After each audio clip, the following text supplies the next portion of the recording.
One of the funnest things about being a small-time creator is that I can talk about any brands or any product and I'm not obligated to say anything nice. And that's what I've always wanted to do, which is to talk about things as transparently and as straightforward as possible. So in having said that, let's get on to it. These are the products that I cannot finish using, no matter how hard I try, even if you paid me money to do it. I want to preface this by saying that I always finish, or at least I try to finish all the products that I buy. I don't like wasting it, and that's why I don't like hoarding too many products in the line. Overconsumption is one thing, and keeping them until they expire is another. I know this because I've been guilty of this before. So even if it doesn't suit my skin to a T, usually I try to give it a few chances. But these ones I really cannot finish, and you can see that I've made quite a dent in them before I actually decided to stop. The first one being the Tear Mask Fit Makeup Fixer. Everybody raves about this brand. Everybody already knows this brand. I never liked this brand. I don't know why. It could be the fact that everybody's raving about it, so that puts my sort of red flags up, because I don't believe anything that goes super viral for a reason. I can't state or vouch for the longevity of this because I've only used this 3 times. I don't wear a lot of makeup on a daily. But my god, does this smell like alcohol. First off, let me show you the spray. As you can tell, the spray is actually quite fine, so it doesn't leave like water residue down your face when you set it. I know a lot of people swear by this, and even though the spray is actually very fine and mists very well, I can't deal with the smell. Secondly, Naturium's Dew Glow Moisturizer SPF 50. Now in theory, this is supposed to work perfectly because it's supposed to be moisturizer and SPF in one, and there were also a lot of hype about this. But we all know what happens when things get hyped. As a general rule of thumb, I love Naturium products. I feel like they always work, and that's why I bought into this broad spectrum SPF 50 invisible sunscreen, and it also has niacinamide in it. I like sunscreens that give me a healthier complexion as opposed to just like really oily or really matte. So this one does the job. No sense, and also it has quite tall claims: cruelty-free, paraben-free, vegan, gluten-free, fragrance-free, dermatologist tested.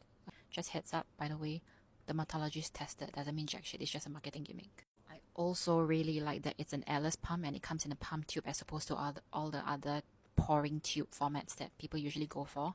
But man, did this break me out. I really wanted to like this. I really do. I like the brand and I like the concept of it, but shit, this clogged my pores like nothing, and I'm not even acne prone. I'm a dehydrated girly, which means that I lack water and that causes me to produce more oil on the surface, and this one really did not do anything to help that at all. I had to regretfully stop using this after a while because I realized this was causing it, and you will see primarily in this video that they're all moisturizers and sunscreen, because these two products are the products that most commonly attribute towards clogging pores, comedones, blackheads, whiteheads, and acne. So yeah, sadly had to stop using this. I still have about half a tube left. I really tried, but now I can only use it on my neck or my décolleté area. But yeah, so Naturium, I'm so sorry, but this was no go. And it was not cheap either, by the way. Next, the Sun by Me V10 Hydra Capsule Sunscreen SPF 30, no, SPF 50, sorry. This particular one. And this one is a very specific preference that I don't like. Why I stopped using it is because of its scent. Texture-wise, I actually really liked it. It's very moussey and it's very light. You can tell that it's very light and whipped. There's barely any color. It goes on colorless on your skin afterwards anyway. What I like about it is that it's very light. You don't feel like there's anything on your skin after, but also the smell. The freaking smell is so strong because it's citrus based. It is so strong. I cannot smell anything else on my face. Actually, I cannot smell anything else after I use it. And the smell doesn't dissipate after it dries either. Sun by Me is a hit and miss brand, I would say. I do like their retinol range. Not bad for sensitive skin at all. I would be a good marker for that because my skin turns red at any slightest touch. That one works. But this particular range is gonna be a no from me. Will I finish using it? Maybe on my neck or the rest of my body, but I really cannot stand this, smelling this the whole day. It's too much. Next, a very loved brand as well, D'Alba. Most of you guys would know it for its truffle spray, which in the previous video you would know that I didn't like it. This one is a UV Essence Waterful Lightweight Sunscreen, mild. It's a mineral filter sunscreen. First of all, I know that mineral filters will cause some white cast. This one says mild.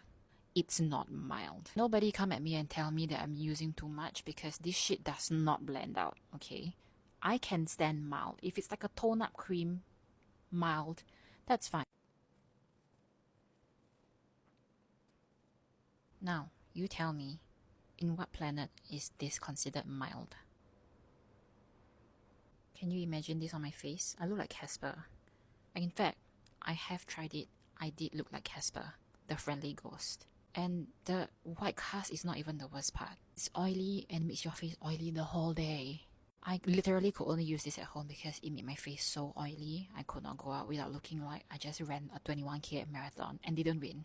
I honestly gave this one so many tries, but honestly nothing I've tried from D'Alba has worked before, so that convinces me that there's sort of an industry plant because it doesn't make sense. Speaking of doesn't make sense, the Charlotte Tilbury Magic Cream. Everybody and their mothers swore by this. I have the tiny tub because it was too expensive to buy the big one, and I didn't want to buy a big one if it wasn't going to work for me, and thank God I didn't. Because I barely made a dent in my look. Mine looks brand new and I've only used it twice. And twice, it took me a week and a half to recover from both periods because it broke me out like a mother. This smells like a typical old lady cream, maybe perhaps Nivea or Vaseline, the white color one that my grandmother used to use. But from my knowledge, it's sort of an industry favorite when it comes to like pre-wedding photo shoots and weddings. I don't know why would you use this for all brides because obviously it doesn't work for everybody. It's a very, very rich texture. Obviously it doesn't suit everybody, especially not in tropical climates, especially not for Asian skin. Now there's a very, very big red flag for me here in the ingredients list, and that is shea butter.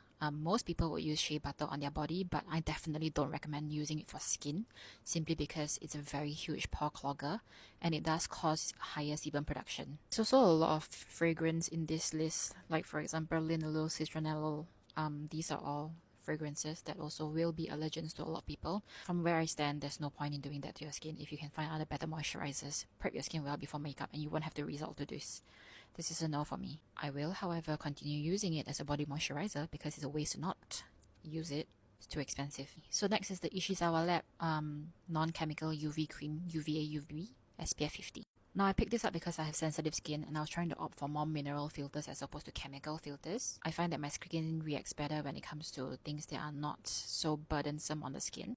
Looked pretty promising when I first tried it, but look, dudes, I've been blending this for about 3 minutes, a good 3 minutes non-stop, and it doesn't want to settle. This is my side-by-side comparison, so yeah, again, I cannot go out looking like Casper the Ghost version 2.0. So that's all I have for this round. Hopefully I saved you guys some coins, and if any questions, do let me know in the comments below. Thank you. Bye.